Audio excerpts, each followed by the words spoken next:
El hombre que ordenó y pagó el asesinato de un alcalde mexicano frente a un grupo de niños ya está detenido, y quien terminó felicitando a México por lograrlo fue, de todas las voces posibles, el mismo funcionario estadounidense que semanas antes había dicho que el gobierno mexicano y los cárteles eran lo mismo. Vamos a los hechos, desde el principio. El 1 de noviembre de 2025, durante el Festival de las Velas por el Día de Muertos, en la pérgola municipal de Uruapan, Michoacán, el entonces alcalde Carlos Manso Rodríguez se tomaba fotografías con un grupo de niños. Un adolescente de 17 años, originario de Paracho, le disparó 6 veces. Uno de los escoltas de Manso abatió al tirador en el lugar. El alcalde murió esa misma noche. Manso no era un funcionario cualquiera. Había encabezado operativos propios contra el crimen organizado, entre ellos la detención de René Belmonte, alias El Rino, señalado jefe de plaza del cártel Jalisco Nueva Generación en la propia Uruapan, apenas meses antes de su asesinato. La investigación avanzó por capas. El 19 de noviembre de 2025 cayó el licenciado, señalado como el coordinador que dirigió materialmente el ataque, pero las autoridades siempre insistieron en que ese hombre no era la cabeza de la operación. Alguien más había dado la orden y puesto el dinero. Encontrar a esa persona con pruebas sólidas y no solo con sospechas tomó 9 meses de trabajo. Esa reconstrucción no se hizo con corazonadas, se hizo con análisis forense de equipos telefónicos, entrevistas, testimonios cruzados y rastreo de transferencias bancarias, según explicó el propio gobierno federal. Meses antes de morir, Manso había advertido en público que podían matarlo, pero que el pueblo de Uruapan seguiría de pie, y había denunciado en distintas ocasiones lo que consideraba una falta de respaldo suficiente por parte de los gobiernos estatal y federal en materia de seguridad. Ese trabajo terminó el jueves 30 de julio de 2026, en el municipio de Atotonilco el Alto,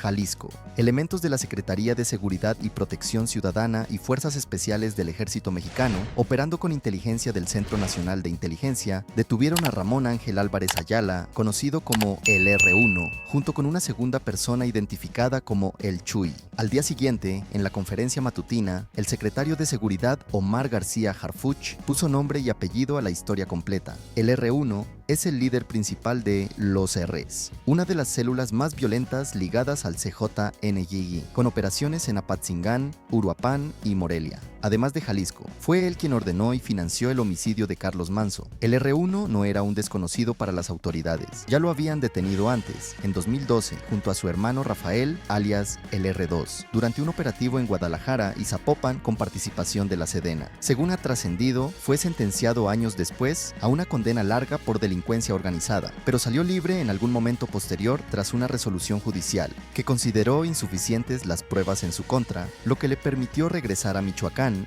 y retomar el control de la célula. El resultado de esa libertad fue, 3 años después, el asesinato de un alcalde. Vale mencionar, además, que el R1 tiene otro hermano, Roldán Álvarez Ayala, que actualmente es presidente municipal de Apatzingán, una faceta completamente distinta dentro de la misma familia. Esta misma célula también aparece vinculada a otro caso que sacudió al país, el feminicidio de Valeria Márquez, ocurrido en mayo de 2025 en Zapopan, Jalisco. El señalado como expareja de la víctima es Francisco, hijo del propio R1, es decir, la misma estructura familiar que ordenó el asesinato de un alcalde en Michoacán aparece también señalada en un feminicidio en Jalisco. Con esta detención, la cifra total de personas capturadas dentro de la investigación del caso Manso llega a 31. Un juez dictó prisión preventiva contra el R1, quien fue trasladado al Penal Federal de La Palma, y hay un nombre que le da un peso adicional a esta historia. La alcaldesa actual de Uruapan es Grecia Quirós, viuda del propio Carlos Manso, quien reconoció públicamente en redes sociales el trabajo de las autoridades federales desde que ocurrió el asesinato de su esposo,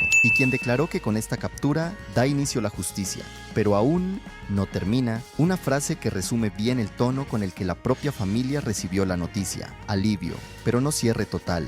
La presidenta Claudia Sheinbaum explicó que esta detención se logró gracias al trabajo constante del Gabinete de Seguridad y al uso de inteligencia que permitió identificar con pruebas documentadas al autor intelectual del crimen. No hubo triunfalismo en sus palabras, hubo la serenidad de quien constata un resultado. Y aquí llega el segundo giro de esta historia, el que le da la vuelta completa. El embajador de Estados Unidos en México, Ronald Johnson, felicitó públicamente a las autoridades mexicanas por la captura. Escribió: Reconozco a nuestros socios mexicanos por la exitosa detención de R1 y añadió, quienes generan violencia y trafican fentanilo rendirán cuentas. Cerró con una frase sobre la cooperación bilateral. Juntos, Estados Unidos y México seguiremos desmantelando cárteles como el CJNG para hacer más seguras a nuestras comunidades. La DEA se sumó con su propio mensaje, retomando incluso la publicación original de García Harfuch. Felicitaciones por la exitosa operación y arresto de R1 por parte de la SSPCE y las fuerzas especiales del ejército mexicano.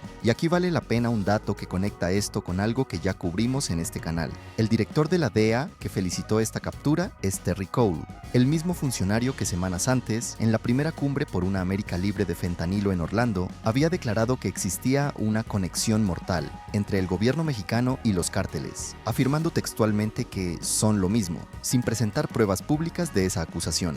El Gabinete de Seguridad de México había rechazado entonces esas declaraciones por carecer de sustento, y ahora, apenas semanas después, esa misma agencia felicita públicamente una operación mexicana, ejecutada por instituciones mexicanas, con inteligencia mexicana, contra una de las células más violentas del CJNGE, organización que el propio gobierno de Estados Unidos designó como terrorista extranjera desde febrero de 2025. No hubo agentes estadounidenses en Jalisco el día de la detención. No hubo un operativo binacional anunciado con bombo y platillo. Hubo trabajo de inteligencia mexicano, ejecutado por mexicanos, en territorio mexicano, y fue el propio gobierno estadounidense el que terminó validándolo públicamente después del hecho. Esta detención se inscribe además dentro del Plan Michoacán por la Paz y la Justicia, la estrategia federal para enfrentar la extorsión y debilitar estructuras criminales en el Estado. Con todo y esto, la historia no está completamente cerrada, y conviene decirlo con honestidad. José Manuel Jiménez Miranda, el coronel retirado que fungía como jefe del equipo de seguridad de Carlos Manzo, sigue prófugo, con una recompensa de 100,000 pesos ofrecida desde junio. Las propias autoridades reconocen que Rafael Álvarez Ayala, el R2, asumiría ahora el liderazgo de la célula en Michoacán, y familiares de Manzo han insistido en que el caso no está resuelto del todo, señalando que existe además una denuncia pendiente contra 3 políticos de Morena relacionada con este mismo expediente, un frente que todavía no ha tenido resolución pública, y que la propia alcaldesa Grecia Quirós ha dejado entrever al hablar de que la justicia apenas empieza. 9 meses de trabajo, 31 detenidos y un capítulo cerrado dentro de una investigación que, según reconoce el propio gobierno, todavía tiene piezas sueltas por resolver. ¿Ustedes creen que esta captura debilita de verdad al cártel Jalisco Nueva Generación en Michoacán, o el relevo del R2 garantiza que la disputa por el territorio continúe? Déjenlo en los comentarios, y si les interesa este tipo de cobertura, suscríbanse al canal y activen la campanita para no perderse las próximas entregas.